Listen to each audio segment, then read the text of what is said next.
Reforma do Código Civil de 2002, pessoal.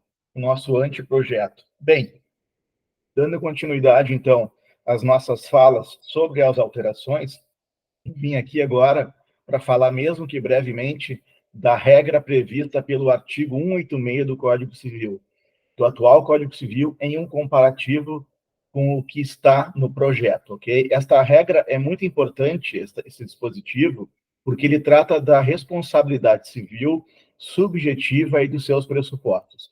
Então, relembrando o que nós temos atualmente no Código de 2002, diz o artigo 186, aquele que, por ação ou omissão voluntária, negligência ou imprudência, violar direito e causar dano a outrem, ainda que exclusivamente moral, comete ato ilícito. Pois bem, aí estão, então, os pressupostos da responsabilidade civil e, inclusive, a responsabilidade civil pelo dano moral.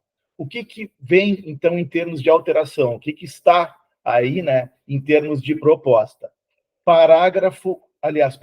Artigo 186, é o mesmo número.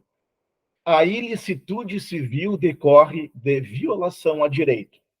Aí vem um parágrafo único. Aquele que, por ação ou omissão voluntária, negligência, imprudência ou imperícia, violar direito e causar dano ao outrem, responde civilmente. Bem, na verdade, o que nós temos em termos de caput do atual artigo 186, ele passa para a forma de um parágrafo único, certo? Com ali o complemento de responde civilmente. E vem antes, então, o caput, que diz o seguinte: a ilicitude civil decorre de violação a direito. Mas, pessoal, vejam bem comigo. Violar direito será necessariamente um ato que cause dano? O ato antijurídico é uma conduta contrária ao direito. Por exemplo, nós temos o dever de fidelidade recíproca entre os cônjuges. Quando um deles é infiel, automaticamente há violação a uma regra prevista pelo direito, ou seja, violação ao dever de fidelidade recíproca. Mas aí, partir daí, ou então, a partir dessa premissa que existe um dano de forma automática, a jurisprudência do Superior Tribunal de Justiça entende que, além da infração a esse dever jurídico, deve haver a comprovação, por exemplo, de humilhação. E a doutrina nos diz, né, nesse sentido, que violar direito tem uma conotação. A causa do dano, ou o dano propriamente dito, não decorre automaticamente desta violação.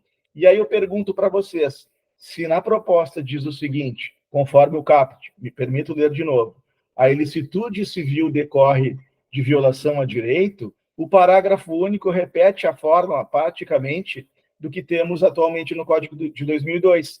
Aquele que, por ação ou omissão voluntária, negligência, imprudência ou imperícia, violar direito e causar dano, responde civilmente. Violar direito e causar dano. Então, vejam, nós temos aí uma regra, né, que basicamente repete a do atual, só que do caput do artigo 2002, passamos, então, para o parágrafo único.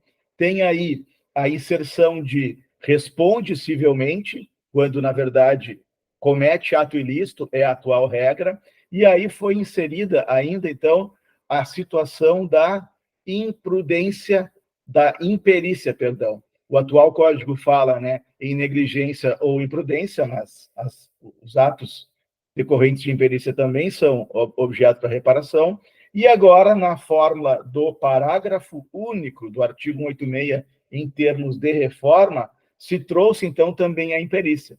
Então, eu faço a seguinte reflexão e pergunto aos amigos e amigas que estão aqui comigo: violar direito é objetivamente causar dano? Certo? Então, seguimos aí, vamos ver como é que vai se firmar essa questão importantíssima da responsabilidade civil, não só para além, né, da codificação que virá, mas também para a sua interpretação. Seguimos nos próximos vídeos e, mais uma vez, muito obrigado.